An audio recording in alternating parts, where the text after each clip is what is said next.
Haplogroup J equals Japheth, Part 6. But before we get too deep into the video, first I want to tell you guys about my social media platforms. So I have a Clubhouse account, and we can actually talk to one another on it. I also host Clubhouse rooms every now and then where I might talk about history and genetics of the Middle East and Africa. I have a Twitter page, a Facebook account, and a Facebook page, as well as a Instagram, all titled The Hebrew of Israel. And what I typically do on these platforms is post upcoming videos as well as slides for my presentations. And so just be on the lookout for all of that on my social media platforms. And if you want to support me financially for the channel, you can look at my Patreon as well as my PayPal and my GoFundMe. And with all of that out of the way, let's begin with the video.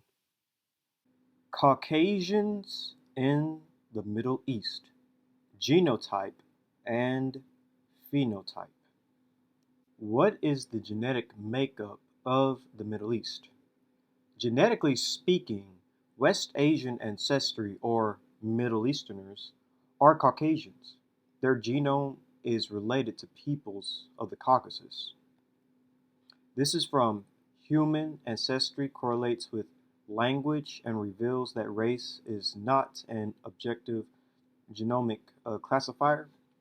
And this paper reads, Western Asian ancestry correlates with Northeast Caucasian, Northwest Caucasian, and Kartvelen, that's another Caucasian group, language families, as well as the Armenian branch of the Indo-European language family. So basically, West Asian ancestry is linked to Caucasian ancestry. To expound this point, West Asian ancestry currently exists at its highest frequency in populations from the Caucasus Mountains and the Levant, and is the major ancestry in Abkhazian, Georgian, and Druze samples. So whenever you're dealing with West Asian ancestry in any type of a DNA test, it's basically going to be using Caucasian populations, peoples from the Caucasus. And so continuing with the paper, it reads, 8. The correlation of West Asian ancestry with Northeast Caucasian, Northwest Caucasian, and Kartvelian languages is consistent with the philo-linguistic hypothesis that these three groups of languages are related in a larger grouping called Ibero-Caucasian. And here's just a map just detailing when it comes to the Middle East and its languages. So here in blue is the Caucasian languages, in orange is the Indo-European languages, and in green is the Altaic languages. But in ancient times, Anatolia would have had Indo-Europeans as well, the Hittites. But right now it's controlled by Turkic-speaking peoples. So here's another DNA paper dealing with Middle Eastern populations and their genome. This paper is called Reanalysis of Whole Genome Sequence Data from 279 Ancient Eurasians Reveals Substantial Ancestral Heterogeneity. Now, dealing with the part with West Asian peoples, it reads, the two Georgian hunter-gatherers did not group with the European hunter-gatherers. The Georgian hunter-gatherers averaged 45.8% Western Asian and 37.7% Southern Asian ancestries, with only 4.9% Northern European and no Southern European ancestries. Both Y-DNA haplogroups were J. The ancient Iranians were characterized through the late Neolithic period by predominantly Southern Asian ancestry. The portion of Western Asian ancestry doubled through the Iron Age. The ancient Armenians resembled the Georgian hunter-gatherers in having a mixture of West Asian and South Asian ancestries. In the ancient Armenians, relative to the Georgian hunter-gatherers, Northern European, Southern European, and Arabian ancestries increased in the Copper Age.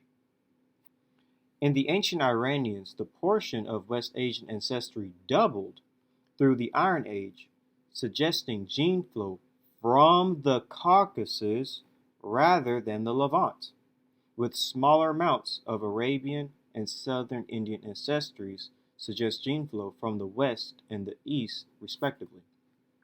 So we see West Asian ancestry double in the Iron Age, and that gene flow was coming from the Caucasus. So that's very important to note. So again, here's just a map dealing with the modern day when it comes to people who speak the various languages of the Middle East. And Indo-European, specifically Iranian, is heavy in the Middle East. I don't know if too many people know this, but yes, the Middle East is not just Semitic speakers. It has Indo-European speakers. It's not just Semites there. You have definitely non-Semitic populations. So this paper also deals with the genetic breakdown of Middle Easterners. This paper is called Projecting Ancient Ancestry in Modern-Day Arabians and Iranians. A Key Role of the Past Exposed Arabo-Persian Gulf on Human Populations. So we're going to be dealing with E right here. By the way, not haplogroup E, but from this chart E. And what it shows right here, E, is that most of the populations in Anatolia, the Caucasus, and Iran, they have Caucasus hunter-gatherer ancestry. And we talked about the Caucasus hunter-gatherers quite a bit. Caucasus hunter-gatherers, they're some of the oldest populations we found with haplogroup J. Half of the Proto-Indo-Europeans have Caucasus hunter-gatherer ancestry. I mean, they literally made the Europeans in a sense. And light skin originated with Caucasus hunter-gatherers. So peoples of Anatolia, the Caucasus, and Iran have, of course, high amounts of Caucasus hunter-gatherer ancestry, as you can see. So Caucasian populations in the Caucasus and Near Easterners are genetically extremely close to each other. So this paper, Parallel Evolution of Genes and Languages in the Caucasus region. It's going to break that down. So it says, we also employed a lexical statistical approach to reconstruct the history of the languages of the North Caucasian family spoken by the Caucasus populations. We found a different major haplogroup to be prevalent in each of the four sets of populations that occupy distinct geographical regions and belong to different linguistic branches. The haplogroup frequency is correlated with geography and even more strongly with language. Within haplogroups, a number of haploclusters were shown to be specific to individual populations and languages. The data suggests a direct origin of Caucasus male lineages from the Near East, followed by high levels of isolation, purification, and genetic drift. In situ comparison of genetic and linguistic reconstructions covering the last few millennia showed striking correspondences between the topology and dates of the respective gene and language trees with documented historical events. Overall, in the Caucasus range, or in the Caucasus region, unmatched levels of gene language coevolution occurred within geographical isolated populations, probably due to its mountainous terrain. Again, haplogroup J2A4B*M67 comprise 51 through 79% of the Y chromosomes in the English and 3 Chechenian populations, Northeast Caucasus, Nak, and linguistic group. Finally, haplogroup J1*M267 comprise 44 through 99% of the Southeast Caucasus Dagestani linguistic group. So basically, Caucasian populations of the Nak Dagestani groups have some of the highest amounts of haplogroup J in the world. Here is, you can see right here, these are Northeast Caucasians with the highest amount of haplogroup J, both J1 and J2. So that's very important to note. So continuing, it reads, the MDS plot of pairwise genetic distance showed strong regional clustering separating populations from Europe, the Near East, and the Caucasus, with samples from the Caucasus grouping closer to the Near East samples than to the European ones. Of those three clusters, the Caucasus appeared to be the most diverse, with distinguishable subgroup variation within it.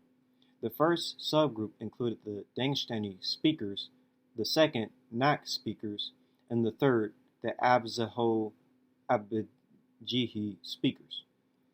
The plot illustrates both the common Near Eastern background of all Caucasus populations and the pronounced intra-Caucasus genetic diversification into grouping that corresponded well with their linguistic affinity. So basically what we see is that Caucasus populations and Near Eastern populations are extremely close to each other genetically. You see right here all the various groups like the English and the Chechenians, and then you see right here with people like Iranians and Armenians and such. These populations are so close to the point that it's basically showing that Near Easterners could, in a sense, be just a subset of Caucasians. And they're talking about when it came to the linguistic tree and the genetic tree, basically their genome, the way it's broken down, fits with the linguistic tree. So that's also something very interesting when dealing with them. See English and Chechenians right here, Dagestanis. So comparing genetic and linguistic findings, we now propose a model of the evolution of Caucasian populations. The final tree was obtained by merging the genetic clusters with the background linguistic tree. We conclude that the Caucasus gene pool originated from a subset of Near Eastern pool due to an upper Paleolithic or Neolithic migration, followed by a significant genetic drift, probably due to the isolation in the extremely mountainous landscape. So basically, what we see is that Near Easterners are really sort of like a sub-branch of Caucasians, and Caucasians got isolated in the Caucasus Mountains, but Near Easterners are really not that different from a Caucasian, genetically speaking. So Near Easterners, as I just said, are technically just a subset of Caucasians. Now, what's interesting about this is that haplogroup J is highest among Caucasians, and haplogroup J is among Near Easterners. But the Nak Dagestani, Chechenians, and English, and they have a tradition of descending from Hurrians and Uratrians. This is from the Chechenians. Some authorities believe that the Nak nation was an offspring of the Hurrians and Uratrian builders of magnificent civilizations in the Near East that had profound influences upon the other cultures of the region. It is certain that the Nak constituted an important component of the Hurrian Uratrian tribes in the Transcaucasus and played a role in the development of their influential cultures. Despite the obscurity of their origins, the Hurrians became one of the great and influential peoples of the Near East from the 3rd millennium BC to the 14th century BC. Their original homeland was probably the South Caucasus down to the Armenian Plateau and the Zagros-Tartars Mountains. Later, they expanded to Anatolia, Mesopotamia, and northern Syria. The Hurrian language was neither Indo-European nor Semitic, but was akin to the Northeast Caucasian languages, or the Aldoan languages descendant of Uratrian, including Chechenian and Luizgian. Hurrian civilization reached its akin in the period from the 16th to the 14th century BC. The generally accepted date for the downfall of Hurrian civilization is 1365 BC. The numerous clans of the Hurrians, such as the Gutis, Hattians, the Kassites, established the Kassite kingdom of Babylon in the 15th century BC. The Kurti, Proto-Kurds, Mitannis, Mushki, and Uratrians formed empires and city-states which bore their name. The core Araxes culture is also attributed to the Hurrians. It is generally accepted that a number of small Hurrian states gradually united to form the Empire of Mitanni. So what we see in history basically is that you do in fact have Caucasian populations come into the Near East and form various empires like the Mitanni and the Kassites and the Gutians, and join in with groups like the Hittites and etc. So it does make sense that you will genetically see, or basically that Near Easterners would be a branch of these Caucasian groups from ancient times that came into the Middle East. So that's why you do find Middle Easterners that are basically genetically Caucasian. They descend from ancient Caucasian inhabitants like the Hurrians. So genetically speaking, it's believed that Northeast Caucasian core Araxes Hurrians had haplogroup J as well.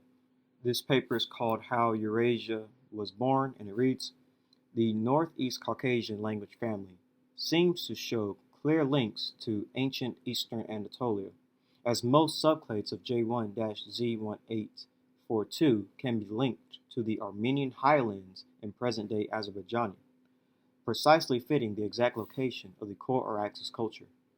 Three subclades of it, J1-ZS3042, J1-ZS5658, J1-ZS2872, and J1-Y5353, are widespread among Northeast Caucasian groups, suggest Northeast Caucasian languages to have originated from the core Araxes culture, as ancient J1 subclades also seem to have been present in the ancient Levant as well. This supports the existence of the Alduin language family, linking Hurrian to Northeast Caucasian. So we'll use Armenians as an example when looking at Middle Eastern DNA. We know Armenians are a mixture of Hurrian and Indo-Europeans. Just as a recap, this is from Encyclopedia of Indo-European Culture, and it reads, the Armenians, according to Dankov, are an amalgam of the Hurrians and Uratrians, Luvians, and the Proto-Armenian Mushki, who carried their Indo-European language eastwards across Anatolia. Basically, mixture of Hurrians and ancient Europeans. So what is the genetic makeup of an Armenian?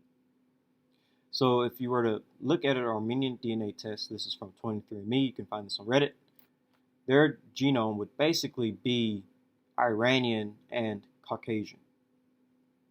Their West Asian will be like 99.2%, but the bulk of their DNA would be Iranian and Caucasian. So Armenian DNA is considered, as I said, Iranian and Caucasian.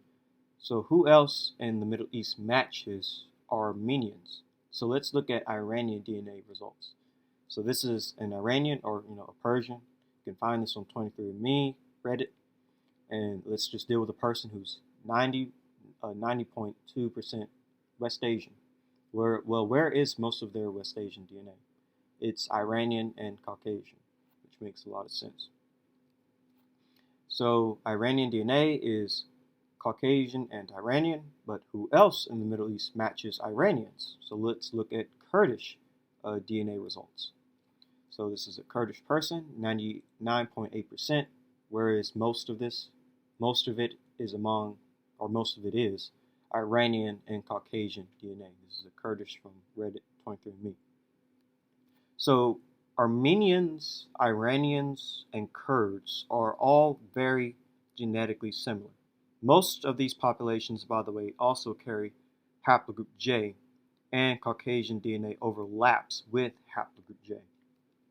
Here is Caucasian admixture from DoDeCAD project, and as you can see, highest portion of Caucasian DNA, and then it goes outwards into the Middle East, and even into parts of Mediterranean Europe, but it does go into the Middle East. Same thing with J1 and J2. Highest proportions of J1 and J2 will be in the Caucasus, and then it will go outwards into the Middle East. So Caucasian DNA and haplogroup J overmatch each other perfectly. But to summarize everything, there is a Caucasian component in modern-day Middle Easterners, and again, this makes sense from history. We do know that Hurrians, an ancient Caucasian people, were among ancient Near Eastern civilizations like the Kassites, the Mitanni, the Hittites, etc. So, with them being so large a number in these ancient Middle Eastern civilizations, obviously they wouldn't have just disappeared. Their descendants will still be there. So, a lot of these modern-day Middle Easterners have DNA related to those ancient Caucasians from ancient Near Eastern civilizations. And when companies test for West Asian ancestry, for some reason, it's looking for Caucasian ancestry. I guess it's because you do have a lot of them there, both from ancient times and today. So that could be why, but I feel like they need to branch out a little bit more. But anyways, genetically speaking, Caucasians and Near Easterners are related, and Near Easterners are a subset of Caucasians for the reasons that I mentioned earlier, them coming down in ancient times. But lastly, I want to mention this one interesting fact between these related groups is their phenotype. Phenotypically, all these peoples do kind of look the same if you kind of just take a look at them. So here's an Armenian person. Armenians, they can be kind of tanned to white skinned, but they have the aquiline nose or the hooked or long nose, dark hair, dark eyes, and this is an Iranian person, and they have again a tanned to white skin complexion, dark eyes and dark hair. You can tell from their eyelashes and their eyebrows, and they also have a bit of a aquiline or hooked nose. Same thing with Kurdish people, tanned to white skin, dark hair, dark eyes, and they have an aquiline or hooked nose. And between all three of these populations, Armenians, Iranians, and Kurds, it's all kind of similar, which is interesting. So the Caucasian phenotype, it's simply called Armenoid, to be quick about it. But this is where we end Caucasians in the Middle East, genotype and phenotype. The Armenoid phenotype. I mentioned the word Armenoid the first time dealing with my Haplogroup J video, the very first J video. And from then on, I've mentioned it several times. But now let's actually learn about this phenotype and everything about it. So, Armenoid. Short-headed and high-skulled type with fleshy features, a flat occiput and hooked nose, often black-haired with light brown skin, common in the mountain ranges the mountain regions of Asia Minor, especially Armenia and Anatolia, was found in ancient Sumerians, Babylonians like the Kassites, Hittites, and Cretans around 4000 BCE. So this is from Anthropology, and it's basically dealing with the Armenoid phenotype, and it reads, Armenoid. Other characteristics are hair color, dark brown to black, usually wavy to curly in form, and roughly straight. The head is broad, brachiocephalic, or brachycephalic. They are concentrated in Turkey, Syria, and Palestine, Iraq, Iran, and Balkan countries. Their typical representatives are ancient Hittites, and we know that Hittites are a non-Semitic Indo-European Anatolian people. And actually, that's one thing I want to make note of when it came to this source dealing with the Armenoid. And here are all the references. Ancient Sumerians, Babylonians, Hittites, and Cretans, they're all non-Semitic Indo-European or Caucasian peoples.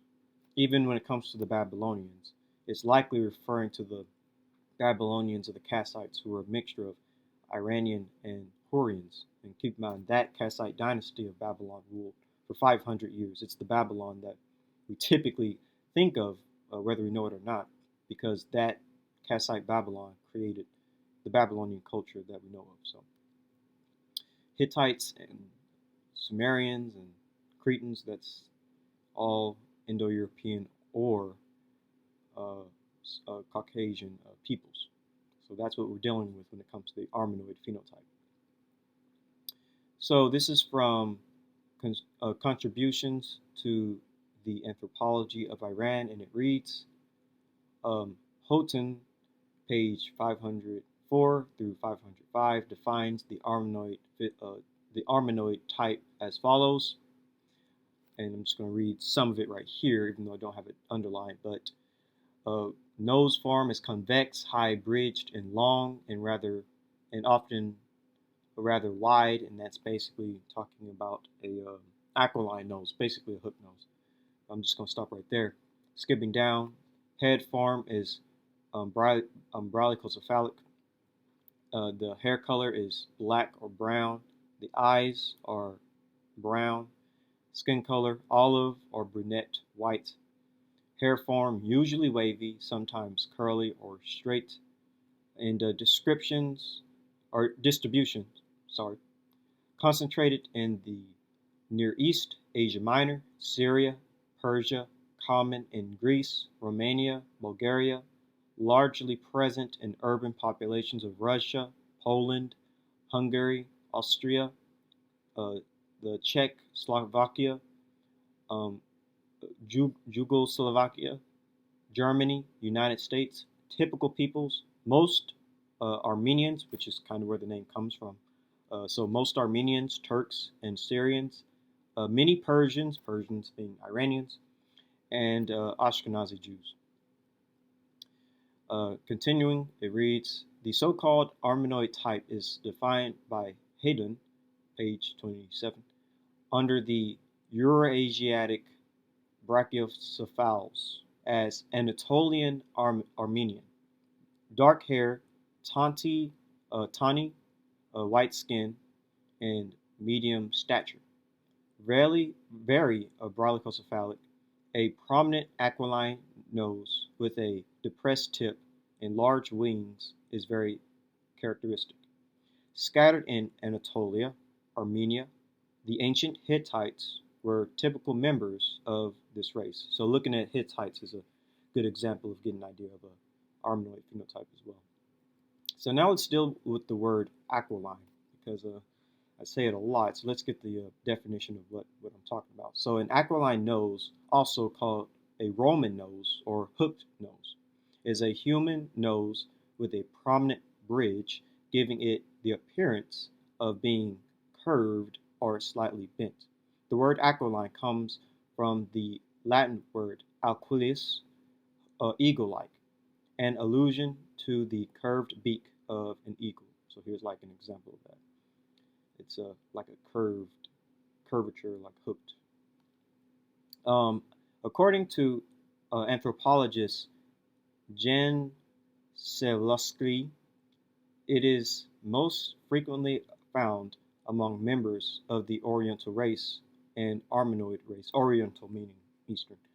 It is also often seen in the Mediterranean race and Drenid race, where it is known as the Roman nose, and also and when found among Italians and Southern French, Portuguese, and Spanish.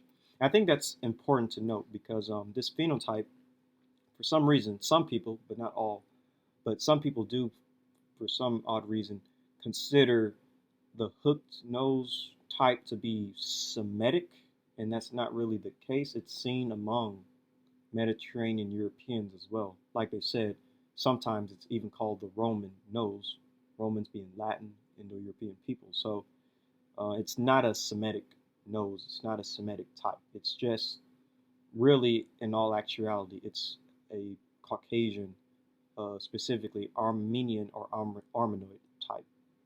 It's not really Semitic in origin, although you might find it amongst Semitic speakers today.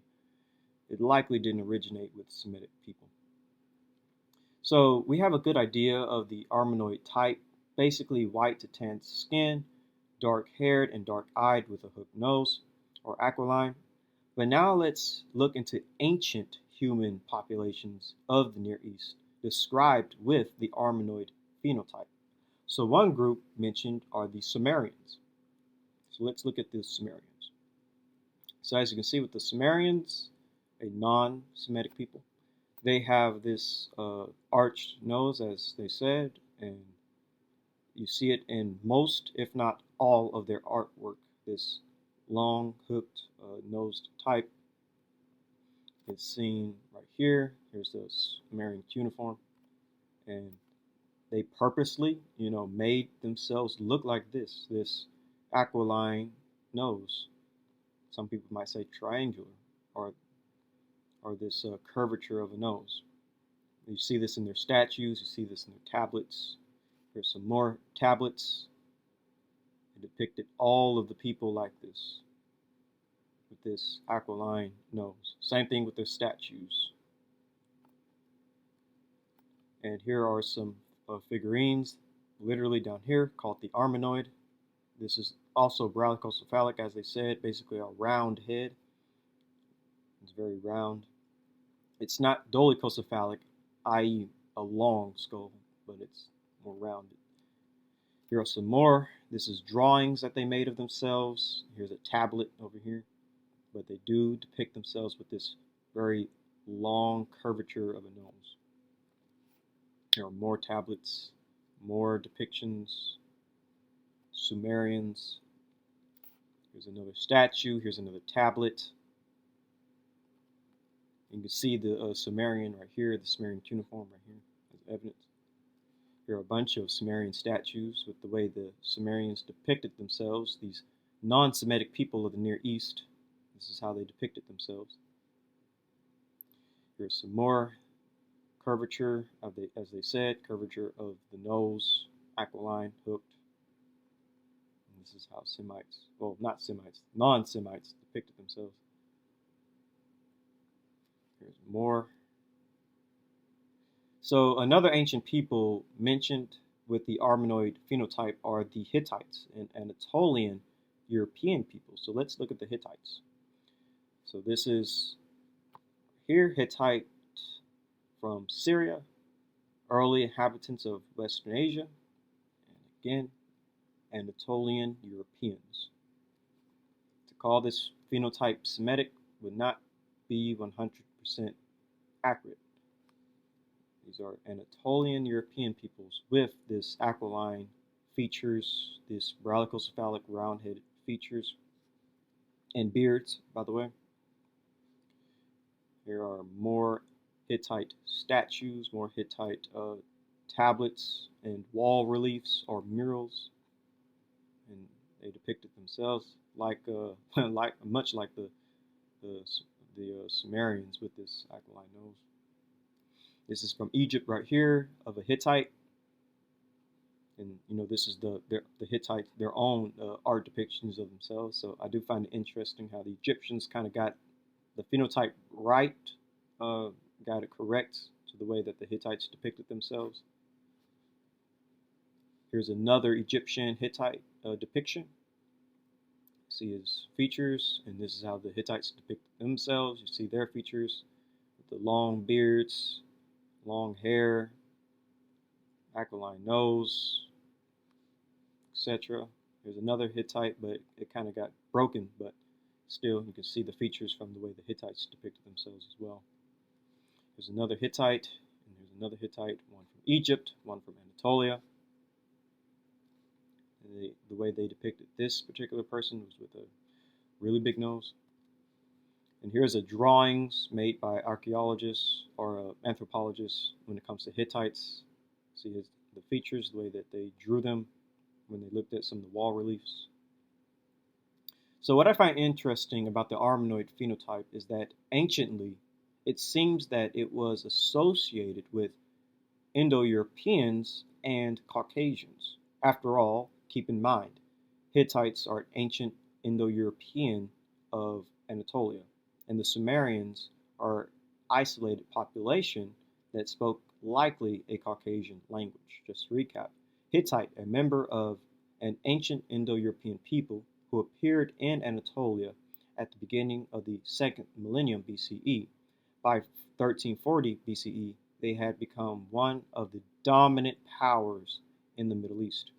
Dealing with the Sumerians, this reads, but Piori Michael Skolowski, an Assyrianologist at the University of Michigan, notes that Hurrian, like Sumerian, is a language unrelated to Semitic or Indo-European tongues that dominated the region during and after the third millennium BC. Hurrian and Sumerian are very similar to one another. So, what modern populations have this Armenoid phenotype? So let's start with the people that the name comes from, the Armenians.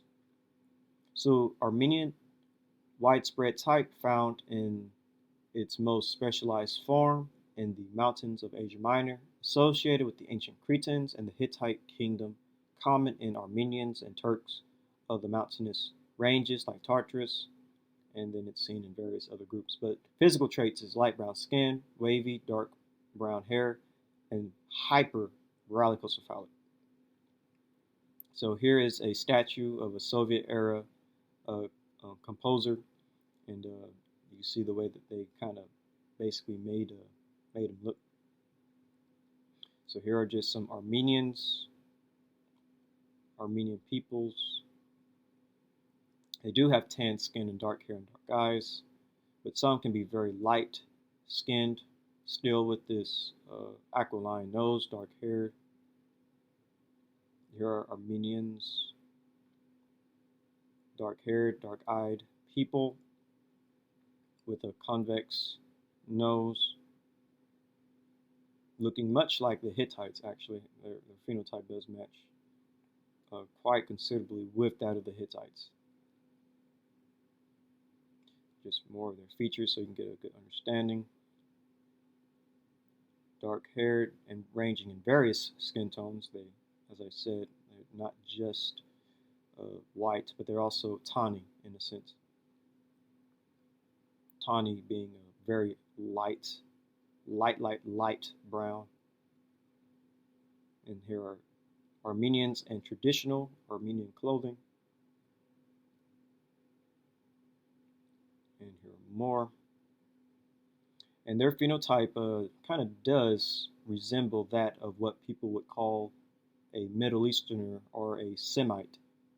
This man right here can easily be confused for, let's say, an Arab, but no, he's Armenian. He speaks Indo-European language. His people have always been Indo-European from the beginning. But as we read earlier from previous studies, many Middle Easterners are basically just a branch of Caucasians, like Armenians, or Northern Indo-Europeans, like Iranians.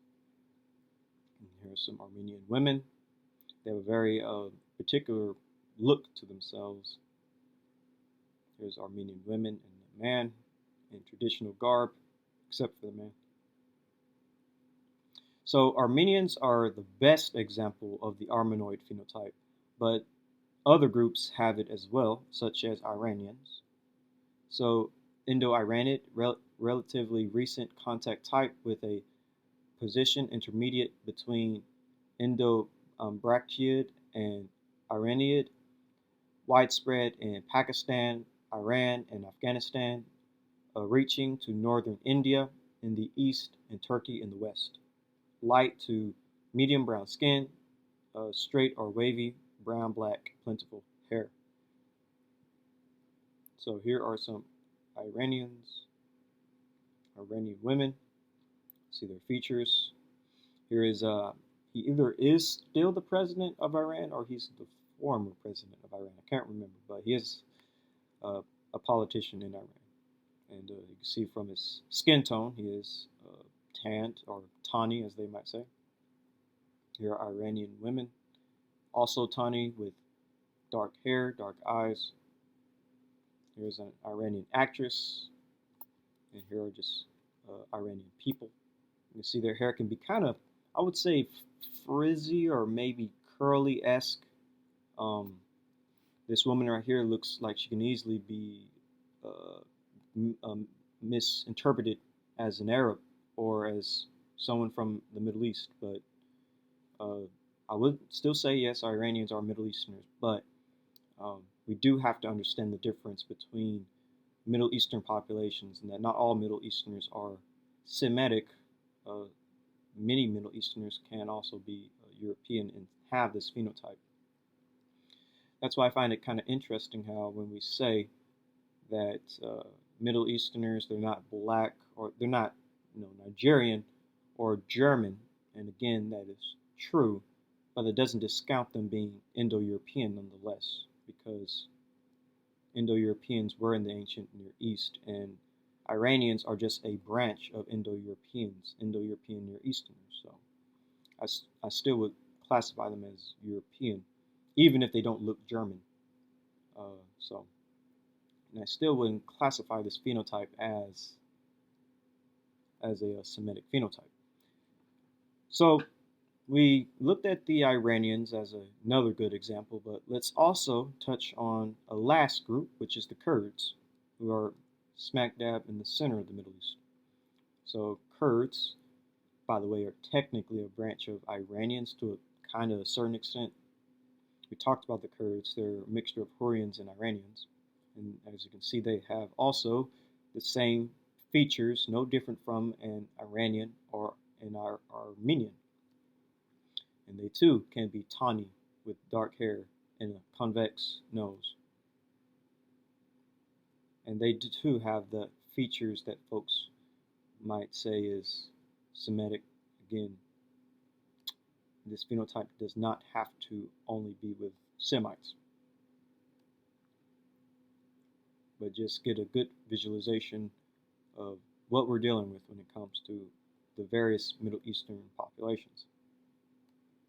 So what I find interesting about the Armenoid phenotype, that it's often the phenotype dubbed Middle Eastern, and I agree with this, and I want to make that clear. I don't disagree with it being Middle Eastern. I mean, it's clearly among Middle Eastern people, but with that being said, it is geographically among the Indo-European and Caucasian inhabitants of the Middle East. That part is also important to mention as well when discussing this phenotype. So I will say that the Armenoid phenotype is a branch of the Indo-European Caucasian physical traits. And with that being said, again, I would still say Middle Easterners, they're not Nigerian, at least that Armenoid phenotype is not Nigerian. The Armenoid phenotype is not blue-eyed, blonde-haired, German.